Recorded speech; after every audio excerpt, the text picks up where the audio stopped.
بە ئامێر و کەرەسە جۆر بە جۆرەکانیان سەرقاڵی تەختکردنی هەوراز و نشێوەکانی ناوچەکەن. ئەمەش وەک ئامادەکاریەک بۆ پرۆژەیەک کە لە خزمەتی ژینگەدایە. ئێرە گوندی کوچەنەخشینەیە لە سنووری ناحیتەکی کاکەمەند. کار بۆ دروستکردنی پرۆژەیەکی ڕیسایکڵینی خۆڵ و خاشاک دەکرێت کە بە تەواوبوونی دەبێتە یەکەم کارگەی ڕیسایکڵینی سنووری پارێزگاکانی هەولێر و سلێمانی. ئەم پیاوە خاوەنی کۆمپانیای جێبەجێکاری پرۆژەکەیە.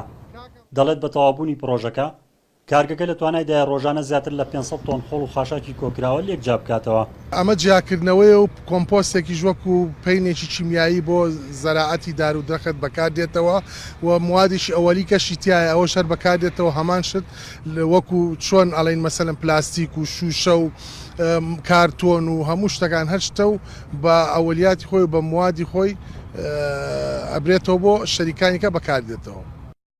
پرۆژەکە لە چوارچەوەی گرێبەستێکی نێوان حکوومەت یاریمی کوردستان و کۆمپانیایکی خاوێنکردنەوە بوو کە لە مانگی گەشتی ساڵی 2017 ئەرکی کۆکردنەوە و پاکردنەوەی خاشاکی 21 شارەوانی سنووری قەزاکانی دوکان و چەمچەماڵی پێسپێردرا و بڕیار بوو لە ماوەی 36 مانگدا کارگەیەکی ڕیسایکڵینیشدا بمەزرێنێت و ڕێکەوتنی نێوانە بەپاهای 41 میلیارد دینار بوو لەسەر بودجێ حکوومەت یاریمی کوردستان.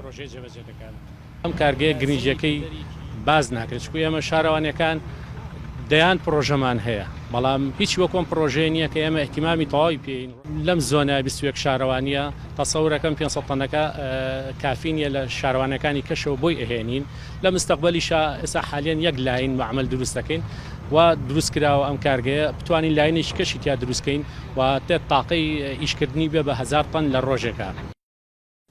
لە سەرەتای ئەم ساڵەوە کارکردن بۆ پرۆژەی ڕیسایکڵینەکە دەستی پێکردووە لەسەر ڕووبەری زیاتر لە 47 دۆنم زەوی.